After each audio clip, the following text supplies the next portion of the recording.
Bonjour mes chers amis. Macha la Russe en français est avec vous et je suis presque dans une jolie forêt parce qu'aujourd'hui on va parler de sapin. On va parler de sapin parce que j'enregistre cette vidéo entre les fêtes, entre Noël catholique et Nouvel An.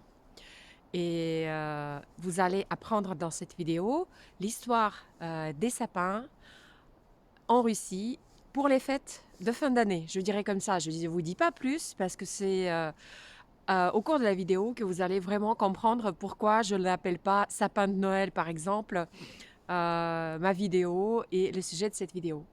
Et bien sûr en Russie on a beaucoup de sapins. Alors là j'ai derrière moi une forêt avec des sapins, avec des très jolis pins aussi, très hautes, que j'adore. Et on va commencer avec l'histoire des sapins de fin d'année en Russie. Alors je vous fais cette vidéo dans les alentours de la ville de Moscou. Je suis à une trentaine de kilomètres du centre de Moscou en ce moment. Et on va parler des sapins comme j'ai dit. L'histoire est la suivante. Vous savez qu'en Europe, partout en France et au Canada et en Belgique, la plupart je dirais des pays francophones, peut-être à part les pays francophones de l'Afrique, vous avez toujours un joli sapin pour Noël. Comment c'était en Russie? Comment est-ce que, avec tout ce nombre de sapins chez nous, comment est-ce qu'on est arrivé à ce qu'il y a aujourd'hui? Alors, en fait, l'histoire est la suivante. Le tsar russe Pierre le Grand, au XVIIIe siècle, il a voulu, comme vous le savez peut-être dans l'histoire de la Russie, ramener en Russie plein de choses, de bonnes choses d'Europe. Mais pas que des choses de technologie, etc., mais aussi certains symboles de civilisation comme il considérait. Par exemple, les hommes ne devaient plus porter les barbes comme c'était l'avant, les femmes devaient porter des vêtements européens pour les fêtes, etc., des choses comme ça. Et aussi, il a voulu introduire le sapin de Noël. De Noël, vraiment, de Noël. Vous savez peut-être que Noël en Russie ne se fête pas au même moment que euh, en France par exemple, ou dans tous les pays catholiques. Mais nous, on le fête au mois de janvier. Alors j'ai une vidéo, je vais vous mettre le lien dans la description et vous allez vous rappeler pourquoi on ne le fête pas au même moment. Mais n'empêche que Pierre le Grand, il voulait avoir, comme en Europe, un sapin pour Noël dans les maisons. Mais ça n'a pas marché. Ça n'a pas marché, les gens n'ont pas pris cette tradition et ils n'ont pas commencé à mettre des sapins un peu partout. Et c'est que moitié du 19e siècle que d'abord dans certains pays, certaines familles aisées, comme la famille des tsars ou des familles très très riches, que les gens ils ont commencé à mettre des sapins pour Noël, à décorer les sapins pour Noël. Mais c'était assez lent et mais petit à petit ça a descendu dans des couches de population plus simples.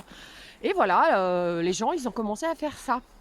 Et à l'époque de la Révolution, ça veut dire la Révolution, je parle de 1917, la Révolution d'octobre, la grande Révolution socialiste d'octobre, comme on disait en Union soviétique, c'est là que les sapins étaient déjà assez populaires et c'était normal de mettre un sapin chez soi pour Noël.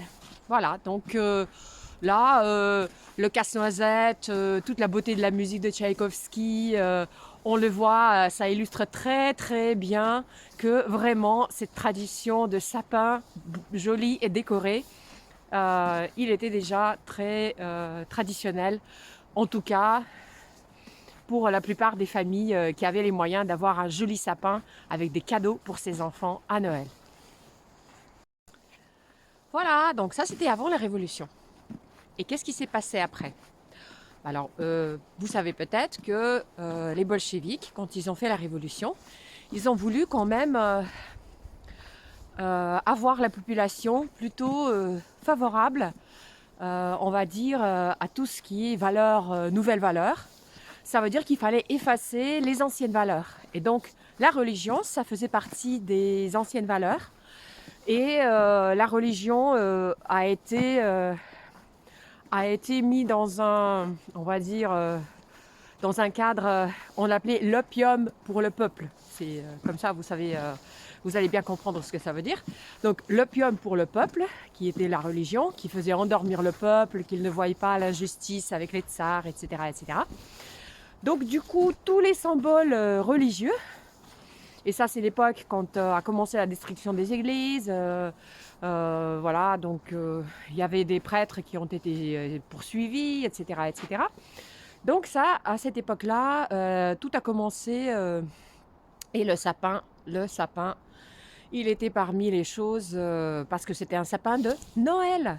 Noël, c'est une fête religieuse, donc les sapins, il fallait les enlever. Ça a commencé dans les années 20, bah, pas tout de suite après la Révolution, parce qu'au départ, c'était la guerre civile, bon, ils s'en foutaient un peu des sapins, mais après, il fallait quand même enlever tous les sapins. Donc du coup, le pays devient très rapidement, soi-disant, athée, et il n'y a plus de fêtes religieuses, donc ça veut dire qu'il n'y a plus de sapins de Noël. Voilà, plus de sapins de Noël. Donc les gens qui voulaient en mettre chez eux, ils étaient très mal vus. Ils étaient presque obligés de se cacher, de fermer les rideaux s'ils avaient un sapin chez eux. Mais, personne s'y attendait. Une quinzaine d'années après, en 1900, il me semble 36 si je ne me trompe pas dans ces années-là, il y a un article qui paraît dans un magazine, dans un journal de l'époque, signé par un membre de gouvernement, pas Staline, mais un des membres de gouvernement. Et là, dans cet article-là, et en plus l'article il paraît quelques jours avant Nouvel An, vers 27, 28 peut-être décembre. Et dans cet article, cette personne-là, je pense que s'il l'a fait, c'est parce que c'était quand même une décision générale, qu'il faut quand même réhabiliter, soi-disant, les sapins. Mais on ne parle plus de sapin de Noël. On commence à parler de sapin de Nouvel An. Et là, il dit que le sapin de Nouvel An, c'est très bien pour les enfants, parce que ça leur donne un esprit de fête, parce que les enfants, ils peuvent avoir des cadeaux sur les sapins de Nouvel An. En russe, on dit, encore aujourd'hui, on dit Novogodnyaya yolka. Ça veut dire Novy God, c'est Nouvel An. Donc chez nous, c'est le sapin de Nouvel An. Novogodnyaya, de Nouvel An, yolka, sapin. Elle est du féminin en russe d'ailleurs. Ce qui est très bien parce que c'est comme une jolie robe avec des décors et tout ça. Donc je pense que ça lui va bien au sapin d'avoir un genre féminin dans la langue russe. Et subitement, juste après l'apparition de cet article, parce que c'était un journal super important, si c'était la Pravda ou un truc comme ça, je me souviens plus, mais c'est à peu près ça. Donc ils ont commencé à rapidement chercher des solutions pour commencer à mettre des sapins, même dans 2-3 jours, dans des lieux, dans différents lieux. Et ils ont autorisé aux gens d'en avoir chez eux. Et petit à petit, le sapin, il est revenu. Il est revenu dans la vie de tous les Russes, de tous les Soviétiques à l'époque.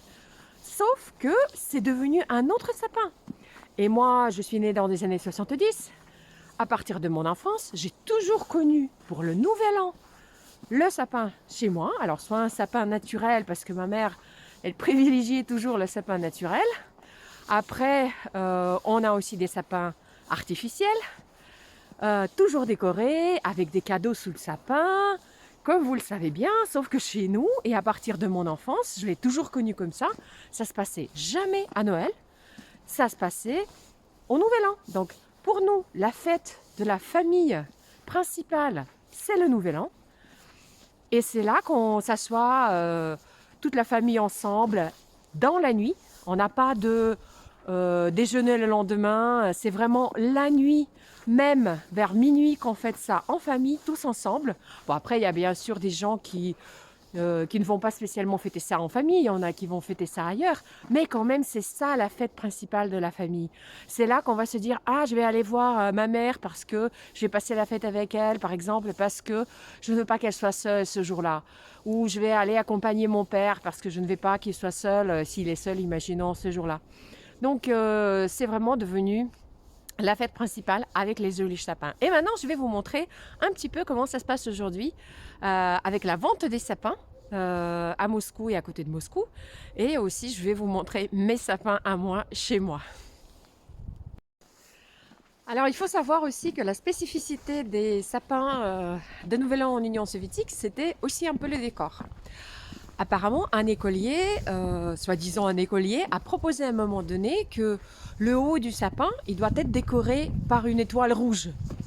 Et dans la plupart des films de l'époque soviétique, si vous voyez un sapin, ça va être un sapin avec une étoile rouge par-dessus, un peu comme sur les tours de Kremlin. Et bien évidemment, vous ne verrez plus des petits anges sur le sapin parce que ce n'est plus une fête religieuse du coup. Donc par contre, vous pouvez voir un cosmonaute, vous pouvez voir quand même des personnages de contes. Vous pouvez voir des boules. Bon, je vais vous montrer ce que j'ai sur mon sapin par exemple, mais jamais, jamais à cette époque-là des petits anges ou des choses comme ça.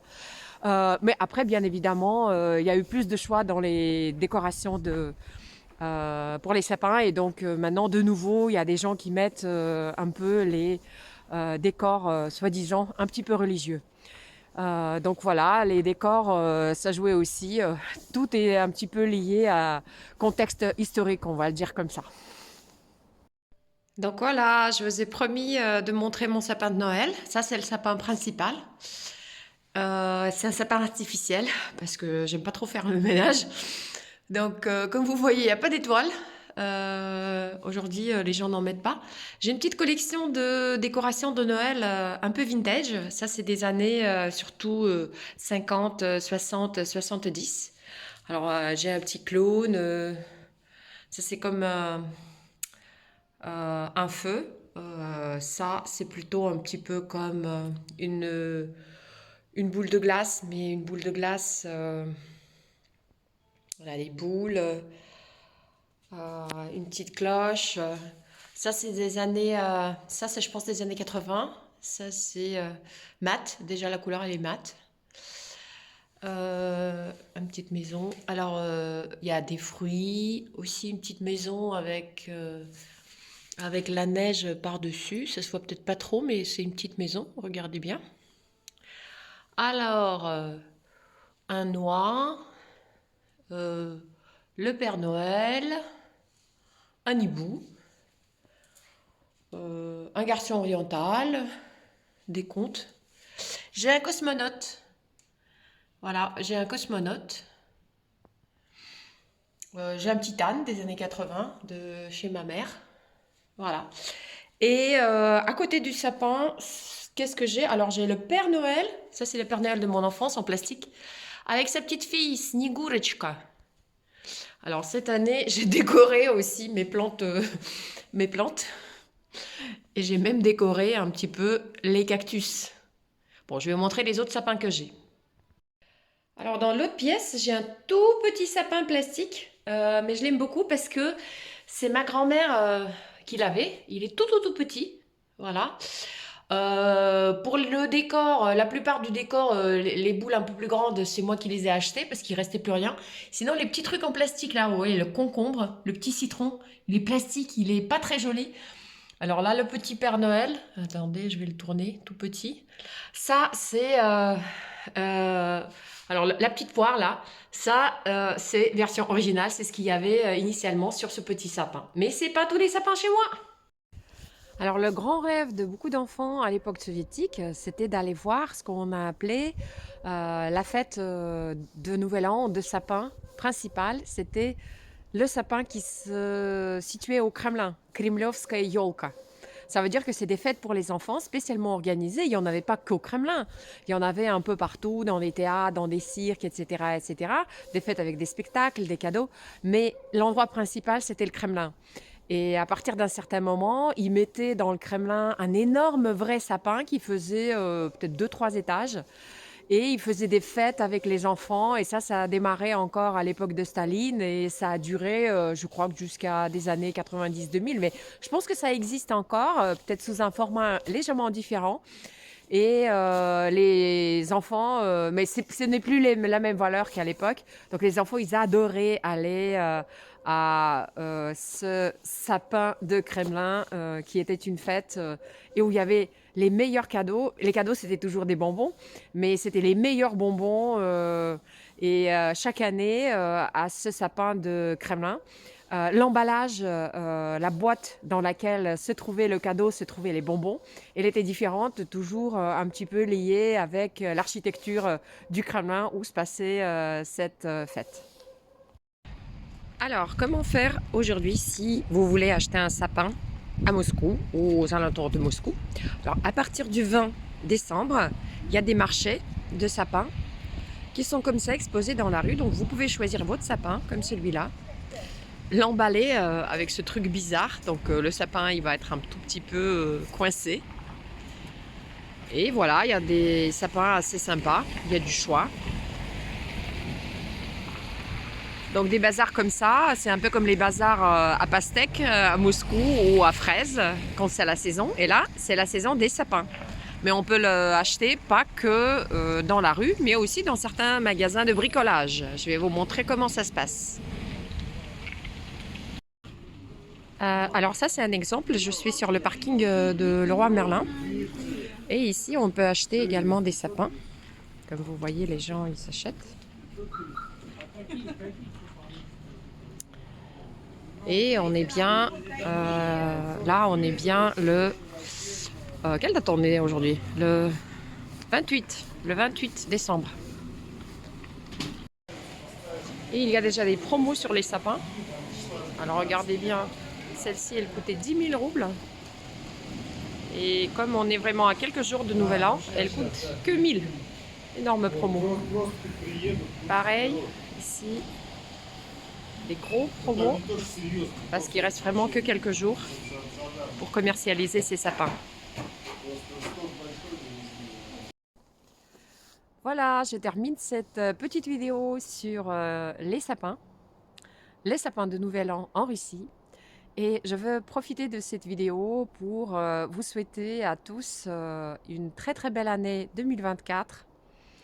J'espère que cette année, elle va être absolument fabuleuse pour chacun d'entre vous, qu'elle soit pleine de très bonnes choses, qu'elle soit pleine d'amour, de santé, de prospérité, de tout ce que vous avez envie. Et j'espère vous revoir en 2024 sur ma chaîne de Macha la Russe en français. Bonne année!